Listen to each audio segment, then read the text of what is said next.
propose que nous commencions ce culte par la lecture d'un psaume. Et ce matin, j'aimerais lire avec vous au psaume 103. Je le lirai d'abord en français, puis ensuite en arménien. Et je pense qu'on peut se lever pendant la lecture de ce psaume qui est une prière. Ce soit notre prière ce matin. Mon âme, bénis l'Éternel. Que tout ce qui est en moi bénisse son saint nom. Mon âme, bénis l'Éternel et n'oublie aucun de ses bienfaits. C'est lui qui pardonne toutes tes iniquités, qui guérit toutes tes maladies. C'est lui qui délivre ta vie de la fosse, qui te couronne de bonté et de miséricorde. C'est lui qui rassasie de bien ta vieillesse, qui te fait rajeunir comme l'aigle. L'Éternel fait justice, il fait droit à tous les opprimés. Il a manifesté ses voies à Moïse, ses œuvres aux enfants d'Israël. L'Éternel est miséricordieux et compatissant, lent à la colère et riche en bonté. Il ne conteste pas sans cesse, il ne garde pas sa colère à toujours. Il ne nous traite pas selon nos péchés, il ne nous punit pas selon nos iniquités. Mais autant les cieux sont élevés au-dessus de la terre, autant sa bonté est grande pour ceux qui le craignent. Autant l'Orient est éloigné de l'Occident, autant il éloigne de nous nos transgressions. Comme un père a compassion de ses enfants, l'Éternel a compassion de ceux qui le craignent. Il sait de quoi nous sommes formés. Il se souvient que nous sommes poussière. L'homme, ses jours sont comme l'herbe. Il fleurit comme la fleur des champs. Lorsqu'un vent passe sur elle, elle n'est plus. Et le lieu qu'elle occupait ne la reconnaît plus.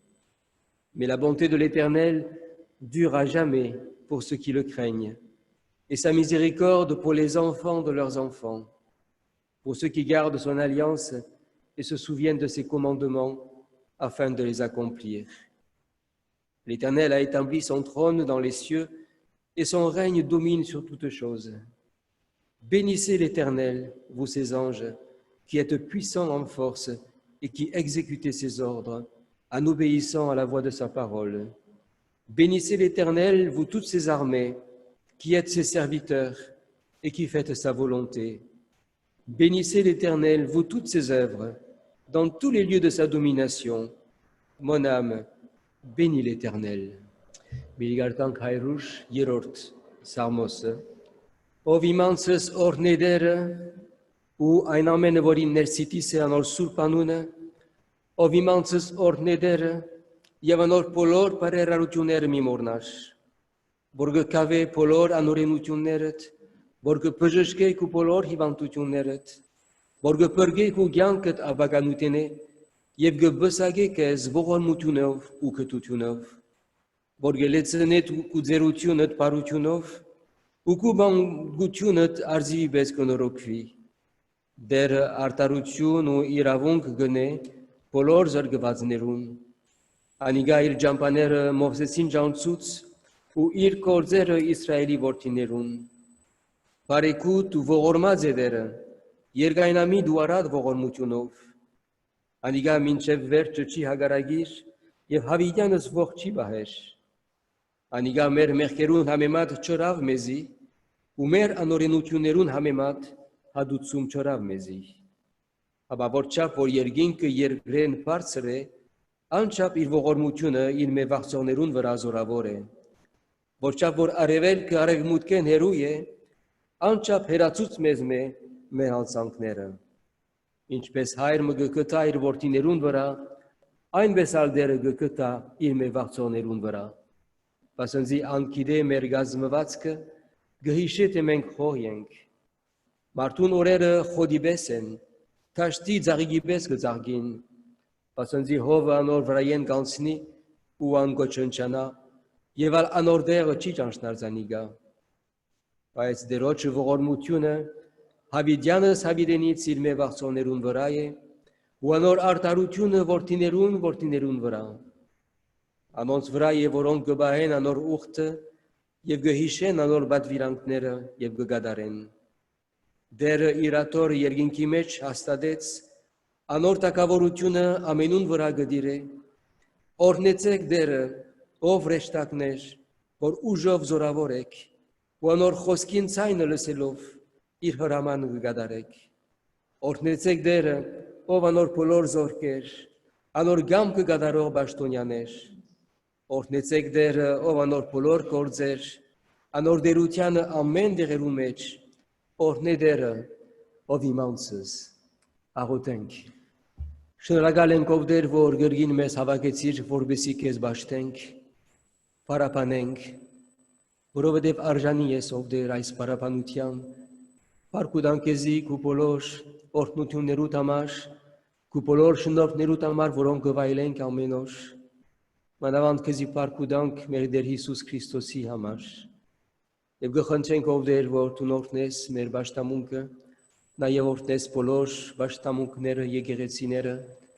օրհնես մասնավորապես ով դեր, բացականները, հիվանդները, դարեցները, օրհնես մասնավորապես անոնք, որոնք կհետևին դարբեր ցևով մեզի, գխնդրենք ով դեր, հիշե նաև այս աշխարհը եւ ողորմի այս աշխարհին Jésus Christosի անունով. Seigneur notre Dieu, nous te rendons grâce pour la joie d'être ensemble ce matin, pour pouvoir te rendre un culte, te chanter, te louer, t'adorer parce que tu en es digne. Te remercions, nous te rendons grâce, comme ce psaume nous y invite, pour tous les bienfaits que tu nous accordes. Seigneur, ne permets pas que nous oublions tous les bienfaits que tu nous accordes, mais garde nos cœurs dans la reconnaissance, dans l'adoration.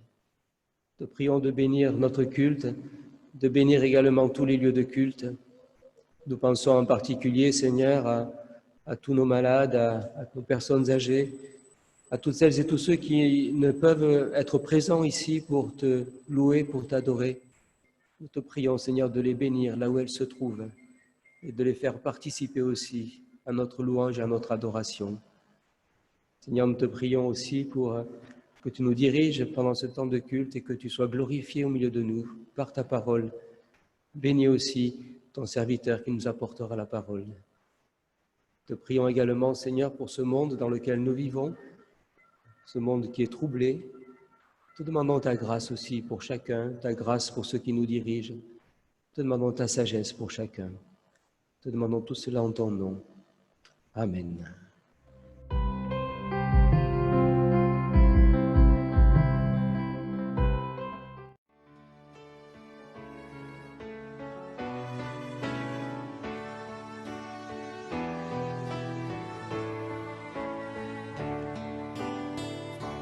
Dieu, tu es ma force, ma consolation, une lampe devant mes pas. Ta voix a triomphé de l'ouragan, remporté le combat. Tu m'ouvres chaque jour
que je suis me vient de toi. Sans fin, je te louerai. Tu m'offres chaque jour ton infaillible amour. Toi qui as fixé le cours des étoiles, sois mon encre, sois ma voix. Tu m'offres chaque jour ton infaillible amour. Toi qui as fixé le cours des étoiles, sois mon encre, sois ma voix.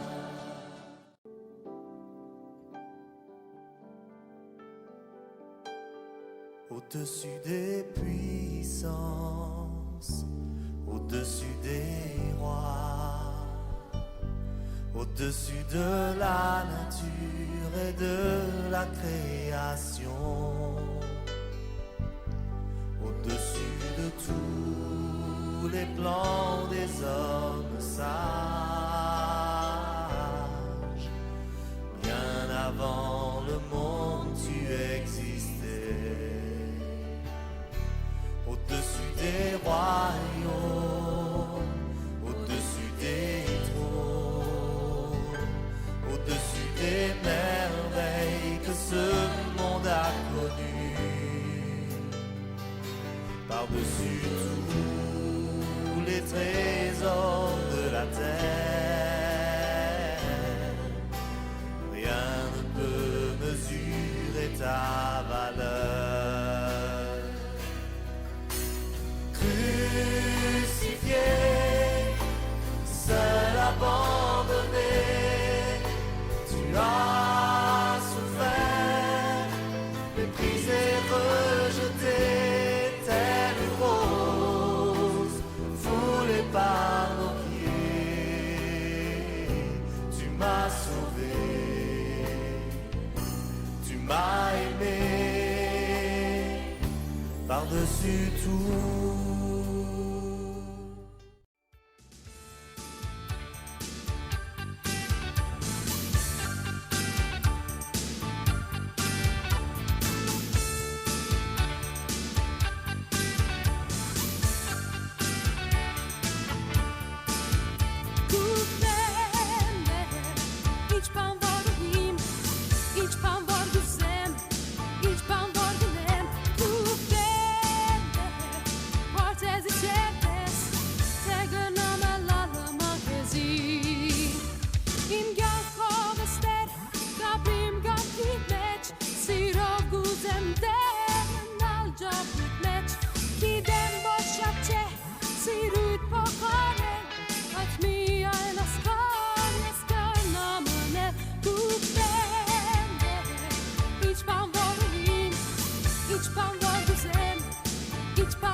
Alors, la dernière fois qu'on était venu, 2017 et 2018, on avait partagé là où on était le travail en Papouasie. L'église ici, elle était née en 2017, il y avait les premières conversions. Donc, depuis, on est retourné début 2018 et depuis, c'est différent. Il y a une église là-bas et ça a été la vie de l'église, la croissance des chrétiens, des jeunes chrétiens qui grandissent dans la foi. Vous avez vu les images des baptêmes.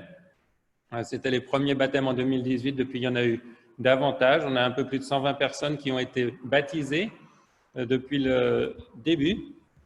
Et les chrétiens, eh bien, la vie chrétienne, c'est la même dans le fond, qu'on soit ici en France ou là-bas à l'autre bout du monde. Alors bien sûr, quand on regarde, c'est différent, mais les luttes des chrétiens, l'œuvre des chrétiens, l'œuvre du Saint-Esprit dans les cœurs, dans le fond, c'est la même chose.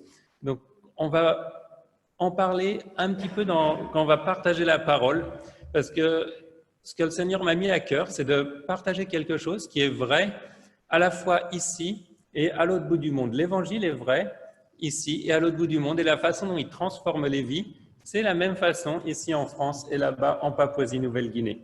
Et je vous invite maintenant à ouvrir les Écritures. Matthieu chapitre 28, verset 18.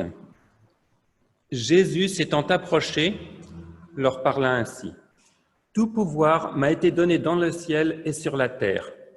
Allez, faites de toutes les nations des disciples, les baptisant au nom du Père, du Fils et du Saint-Esprit, et enseignez-leur à observer tout ce que je vous ai prescrit.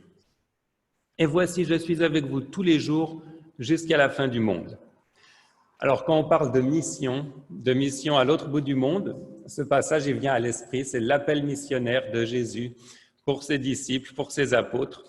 Mais dans cet appel missionnaire, il y a deux mots dont j'aimerais parler. Et un mot, c'est le mot disciple. Quand Jésus dit « faites de toutes les nations des disciples », qu'est-ce qu'il veut dire par là quand il utilise ce mot « disciple » ? Et aussi, il leur dit « enseignez-leur à observer tout ce que je vous ai prescrit ». Donc ça fait penser à l'idée de commandement. Et quand Jésus parle d'aller à l'autre bout du monde et d'enseigner tous les disciples à suivre ses commandements, de quel commandement il nous parle ? Donc, qu'est-ce qu'il veut dire par disciple ? Qu'est-ce qu'il veut dire par commandement ? Et on va trouver des réponses dans l'évangile de Jean, au chapitre 13, versets 34 et 35. « Je vous donne un commandement nouveau. Aimez-vous les uns les autres comme je vous ai aimés. Vous aussi, aimez-vous les uns les autres. À ceci, tous connaîtront que vous êtes mes disciples, si vous avez de l'amour les uns pour les autres. » Donc voilà, j'avais posé la question, qu'est-ce que Jésus veut dire quand il parle de commandement ? Eh bien, dans Jean, on a vu la réponse. Jésus nous a demandé de nous aimer les uns les autres. C'est le commandement qu'il a donné à ses disciples. Et qu'est-ce que ça veut dire être des disciples de Jésus ? Là encore, Jésus leur a dit, « À ceci, tous connaîtront que vous êtes mes disciples si vous vous aimez les uns les autres, si vous avez de l'amour les uns pour les autres. » Alors Matthieu 24, le passage qu'on a lu dans Matthieu 24, c'est le fondement de la mission chrétienne, d'aller dans tout le monde et de faire des disciples. Et quand Jésus a dit à ses disciples, à ses apôtres, allez faire des disciples, allez leur enseigner ce que je vous ai prescrit, il savait très bien ce que ça voulait dire parce que, bon, nous on a lu dans deux évangiles séparés, mais si on regarde chronologiquement, Jean 13, si vous regardez le contexte, Jean 13, c'est le chapitre où Judas trahit Jésus, c'est le chapitre où Pierre dit à Jésus « Je ne te renierai jamais ». Et en fait, Jésus va être arrêté dans les heures qui suivent. On est à quelques heures de l'arrestation de Jésus.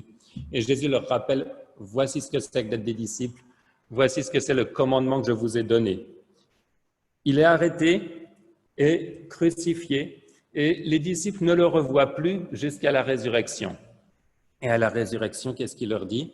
Eh bien, on l'a lu dans Matthieu 28, peu après la résurrection, il leur donne ce commandement. Donc forcément, dans les disciples, quand il leur parle de commandement, ils vont penser quel est le dernier commandement que Jésus nous a donné. C'est ce qu'on a lu dans Jean 13. Et le mot disciple, qu'est-ce que Jésus nous a dit la dernière fois à propos d'être des disciples ? Ah oui, si vous avez de l'amour les uns pour les autres. Donc quand Jésus leur donne ce commandement missionnaire d'aller par tout le monde, de faire des disciples, c'est lié à ce qu'il leur a enseigné sur l'amour quelques jours auparavant. Alors, c'est quoi l'amour dont Jésus nous parle ? C'est l'amour dont Jésus a donné l'exemple. Et entre le moment où il leur a parlé, en Jean 13, et le moment où il leur a parlé en Matthieu 28, Jésus a montré qu'est-ce que c'était que l'amour. Et durant toute sa vie, Jésus il leur a parlé d'amour. On peut lire par exemple dans l'évangile de Luc au chapitre 6, mais c'est dans l'enseignement de Jésus, ça revenait toujours de s'aimer les uns les autres. Mais dans Luc au chapitre 6, au verset 32, Jésus avait dit « Si vous aimez ceux qui vous aiment, quel gré vous en saura-t-on? Les pécheurs aussi aiment ceux qui les aiment.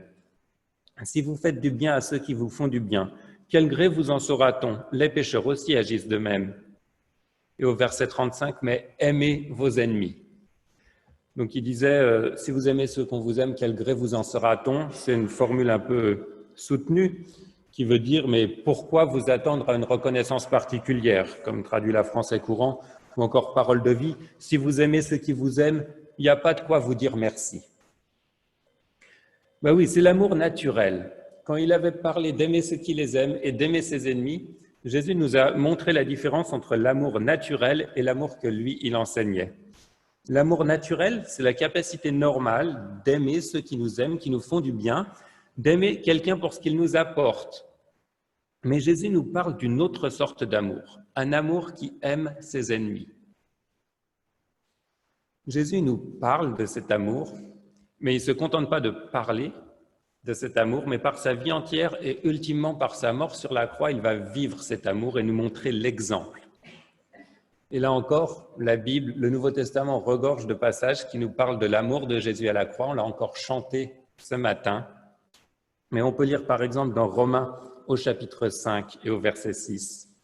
« Lorsque nous étions encore sans force, Christ, au temps marqué, est mort pour des impies. À peine mourrait-on pour un juste. Quelqu'un peut-être mourrait pour un homme de bien. Mais Dieu prouve son amour envers nous, en ce que lorsque nous étions encore des pécheurs, Christ est mort pour nous. À plus forte raison donc, maintenant que nous sommes justifiés par son sang, serons-nous sauvés par lui de la colère. Car si lorsque nous étions ennemis, nous avons été réconciliés avec Dieu par la mort de son Fils, à plus forte raison, étant réconciliés, serons-nous sauvés par sa vie. » Voilà, Jésus il a parlé d'aimer ses ennemis, mais il nous a aussi montré ce que ça voulait dire. Et dans le passage qu'on vient de lire, c'est dit explicitement, nous étions les ennemis de Dieu, mais Jésus nous a aimés et est mort pour nous. C'est quelque chose de fantastique, c'est quelque chose d'incroyable, parce que ce n'est pas quelque chose que nous-mêmes on est capable de faire et même de comprendre. Paul écrivait donc dans le passage qu'on a lu dans Romains, « À peine mourrait-on pour un juste, peut-être quelqu'un mourrait pour un homme de bien. » Alors oui, c'est rare, mais ça arrive. Et puis même, on a eu un exemple il y a quelques années dans l'actualité. On a eu l'histoire de ce gendarme, Arnaud Beltrame, qui lors d'une prise d'otage avait donné sa vie, avait pris la place d'une otage d'une personne qu'il ne connaissait pas. Et il était mort finalement, mort à sa place. Alors ça, c'est mourir pour quelqu'un qu'on ne connaît pas, mais mourir pour un ennemi, peut-on imaginer ça ? Pourrait-on imaginer un gendarme qui décide « Bon, moi, je vais aller prendre la place de ce petit terroriste islamiste parce que le pauvre, il a grandi dans l'islam toute sa vie, il n'a jamais entendu autre chose, il mérite une deuxième chance. Je vais aller mourir à sa place pour qu'il ait une deuxième chance. » C'est quelque chose qui nous paraît fou, n'est-ce pas? Et pourtant, c'est ce genre d'amour que Jésus nous a montré. Comme nous l'avons lu, il est venu pour mourir pour ses ennemis. C'est ce genre de sacrifice que Jésus a fait pour nous sauver. Et par nature, nous n'avons pas la force d'aimer comme Jésus nous aime. Mais à tous ceux qui croient en Jésus, Dieu donne son Saint-Esprit. Et le Saint-Esprit nous donne la force de suivre l'exemple de Jésus et d'aimer. Sans le Saint-Esprit, sans l'exemple de Jésus-Christ, ce serait impossible. Alors ne cherchons pas à atteindre cet objectif par nos propres forces, mais prions le Seigneur de nous donner par son Esprit la force d'aimer. Comme on l'a dit ce matin dans l'introduction de la louange, c'est Dieu qui nous donne la force. Ce n'est pas par nos propres forces qu'on peut y arriver. On va lire un dernier passage dans la première épître de Jean, 1 Jean 4, verset 7. « Bien-aimés, aimons-nous les uns les autres, car l'amour est de Dieu, et quiconque aime est né de Dieu et connaît Dieu. Celui qui n'aime pas n'a pas connu Dieu, car Dieu est amour. L'amour de Dieu a été manifesté envers nous, en ce que Dieu a envoyé son Fils unique dans le monde afin que nous vivions par lui. Et cet amour consiste non point en ce que nous avons aimé Dieu, mais en ce qu'il nous a aimés et a envoyé son Fils comme victime expiatoire pour nos péchés. Bien-aimés, si Dieu nous a ainsi aimés, nous devons aussi nous aimer les uns les autres. L'amour dont Dieu nous parle, l'amour dont Jean et Paul nous parlent dans les passages qu'on a lus, c'est un amour fou. C'est un amour qui est prêt à subir l'injustice pour aider les autres. On s'est habitué à l'histoire de Jésus. Nous autres, on a grandi pour beaucoup d'entre nous dans des églises et l'histoire de Jésus, bon, on l'entend et au bout d'un moment, ça ne provoque plus la même émotion. Mais quand on a raconté ça à nos amis papous à l'autre bout du monde et que c'était plutôt nouveau quand même pour eux, même si certains d'entre eux avaient entendu déjà des histoires, mais l'idée que Dieu a donné son Fils, pour nous sauver. Et il disait, mais je ne ferai jamais ça, donner un de mes enfants pour sauver un de mes ennemis. Mais c'est complètement fou. Alors notre amour, il n'est pas fondé sur une philosophie vaine ou sur une théorie savante. Il est fondé sur un exemple, l'exemple de Jésus. Et c'est seulement parce que lui, il nous a montré l'exemple que nous pouvons suivre cet exemple. L'amour de Jésus, c'est un amour qui coûte. C'est ce qu'il a dit et c'est ce qu'il a mis en pratique. L'amour, c'est au centre de l'enseignement de Jésus et des apôtres. On a lu ce que l'apôtre Jean a écrit. On connaît aussi bien ce que l'apôtre Paul a écrit en 1 Corinthiens 13, par exemple, le chapitre sur l'amour. « Si je n'ai pas l'amour, je ne suis rien ». Et Paul, il a beaucoup parlé d'amour dans ses lettres et de façon très pratique. Il a donné des exemples de qu'est-ce que c'est qu'aimer son prochain. Donc, l'apôtre Paul, il avait la même conviction que l'apôtre Jean. Jésus nous a aimés, alors nous devons aimer aussi. Et il a donné des applications pratiques dans le couple, s'aimer l'un l'autre, dans l'église, dans la famille, dans les relations professionnelles. Aimer quand c'est difficile. Et quand les gens se tournent vers le Seigneur, c'est l'amour de Jésus qui leur donne la force d'aimer les autres. Il y a une lutte intérieure entre notre vieille nature, qui a des habitudes depuis des années, des habitudes centrées sur soi-même, et l'esprit qui veut que nous marchions dans l'amour. On voit ça en Papouasie dans l'église Iski. Ceux qui ont cru en Jésus-Christ, ils progressent dans l'amour et c'est un combat quotidien. Par exemple, dans un mariage. Dans un mariage papou, comment ça marche l'amour? Donc, entre un jeune couple marié depuis 1 an, bien entendu, il y a l'amour naturel qui est là, mais il y a aussi beaucoup de disputes. Il y a beaucoup de disputes et quand l'homme n'est pas content, il tape sa femme. C'est comme ça. C'est comme ça qu'ils ont appris à grandir et à gérer les problèmes. Alors quand on croit en Jésus, bien sûr, on réalise rapidement que taper sa femme, c'est pas lui montrer de l'amour.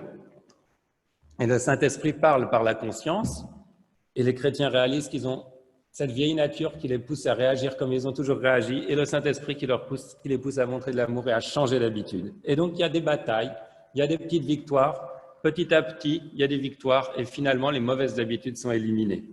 Alors ça nous paraît un peu énorme parce qu'en France, bien sûr, même chez ceux qui ne croient pas en Jésus, frapper sa femme, c'est considéré comme très mal.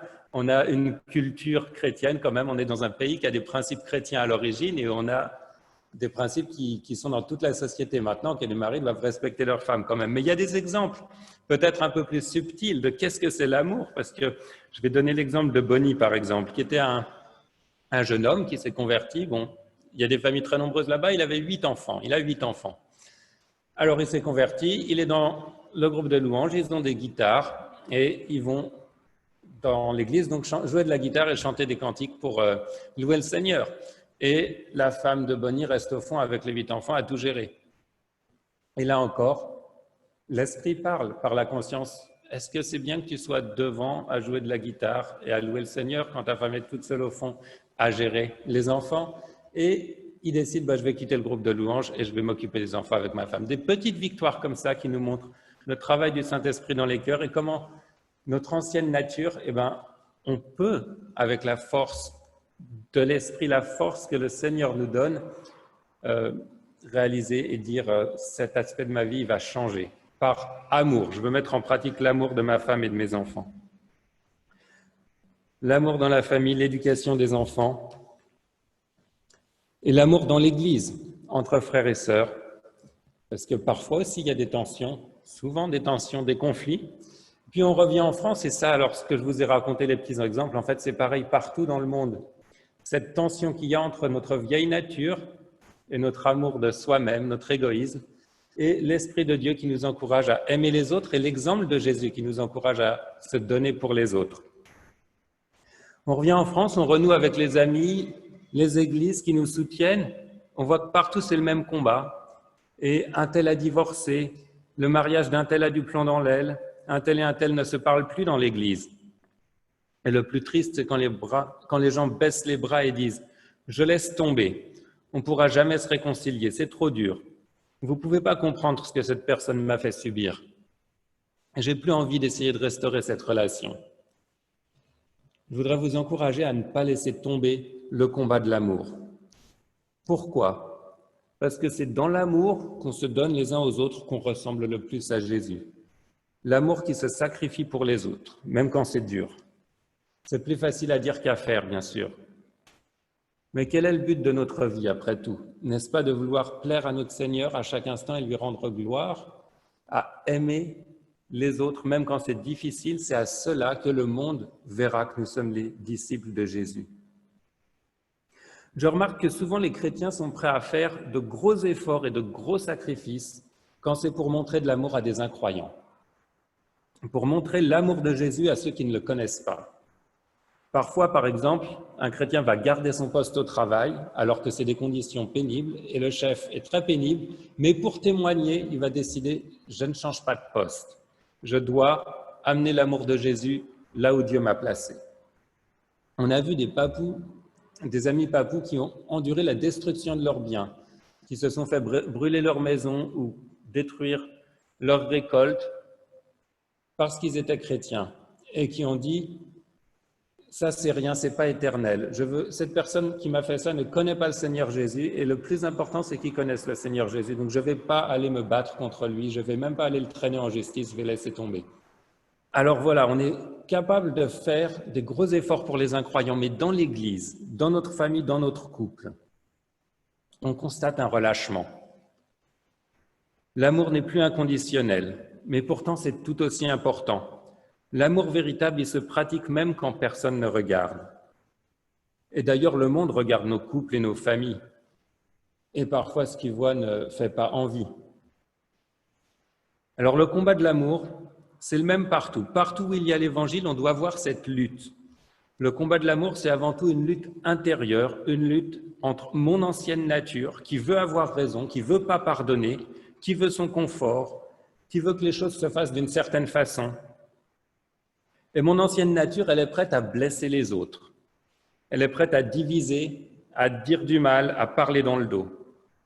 Mais l'Esprit de Dieu qui vit en nous, il nous pousse à l'amour. Alors n'éteignons pas la flamme de l'Esprit.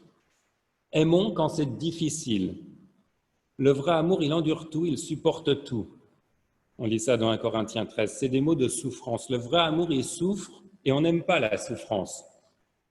Mais si on veut donner gloire à Dieu dans notre vie, si on veut que l'Église de Jésus-Christ, elle grandisse et soit une lumière dans ce monde, on ne peut pas faire l'impasse sur l'amour. Rappelons-nous comment Jésus nous a aimés. Vivre l'amour, c'est proclamer l'Évangile. C'est ouvrir la porte à la question « Pourquoi montres-tu tant d'amour à cette personne qui te fait du mal ?»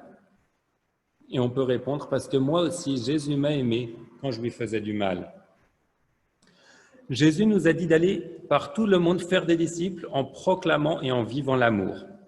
C'est à cela que le monde reconnaîtra de vrais disciples de Jésus.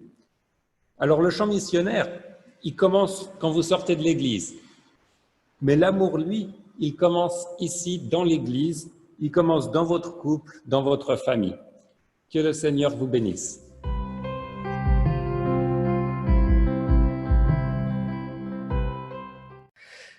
Meliarpair šešteravais այսօր սիրոմասին եւ ըստ կսավայս Հիսուսի վերջին խոսքին, որ Հիսուս գսե իր աշակերտներուն կացեք ամբողջ աշխարհը աշակերտեցեք Եվ հա ես ցեզ յետեմ ամեն օր մինչև աշխարհիս վերջը։ Եվ շեշտ հրավսելով թե ինչ կնշանակի աշակերտ դառնալը։ Աշակերտ դառնալը կնշանակի սիրել, նախ եւ առաջ սիրել մեկս մեկ, ինչպես Հիսուս բادվեր դվավ մեզի։ Եվ շեշտեց ասելով թե ինչ տեսակ սեր պետք է սիրենք, ինչ սիրով։ Սիրո հիմը եւ օրինակը մեզի համար Քրիստոսի սերն է։ Քրիստոս մեզ սիրեց, երբ որ մենք տշնամի էինք, իր կյանքը տվավ մեզի համար։ Եվ սա դասիկա մեզի համար օրինակն է, որ կրնանք սովորել թե ինչ կնշանակի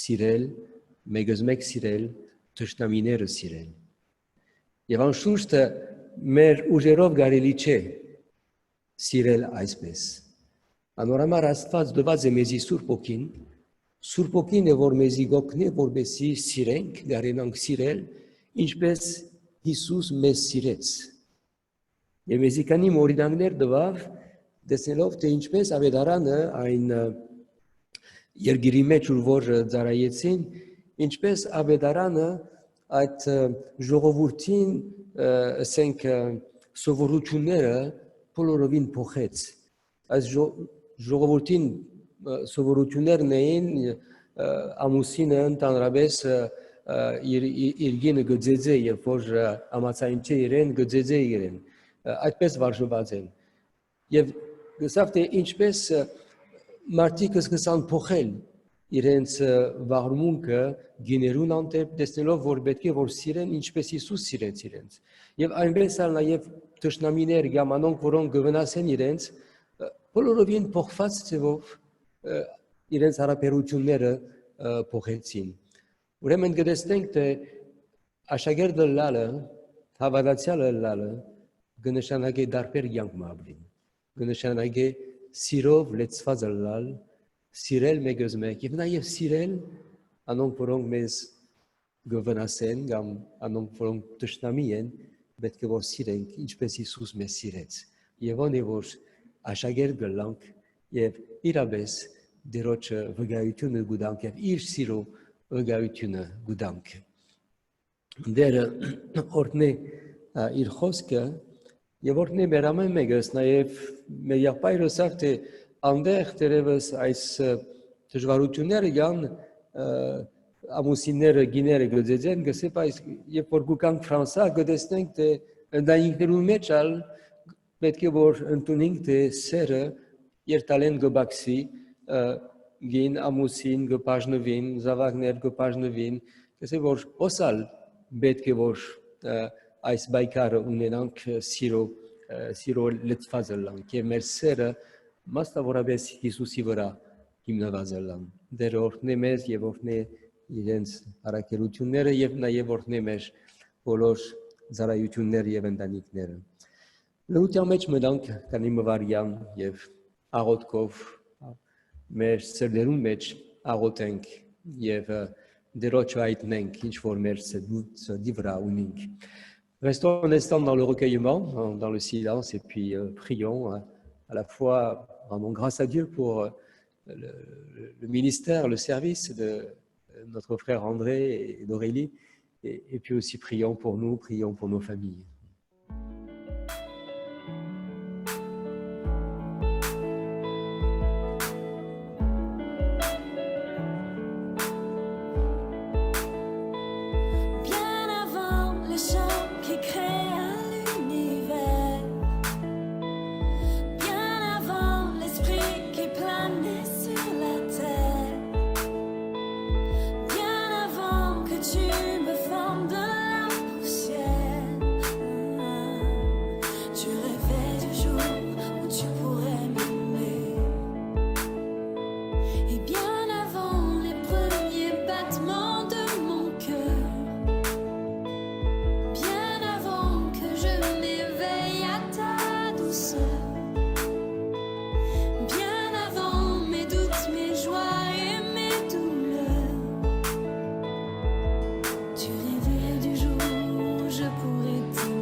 Notre Père qui es aux cieux, que ton nom soit sanctifié, que ton règne vienne, que ta volonté soit faite sur la terre comme au ciel.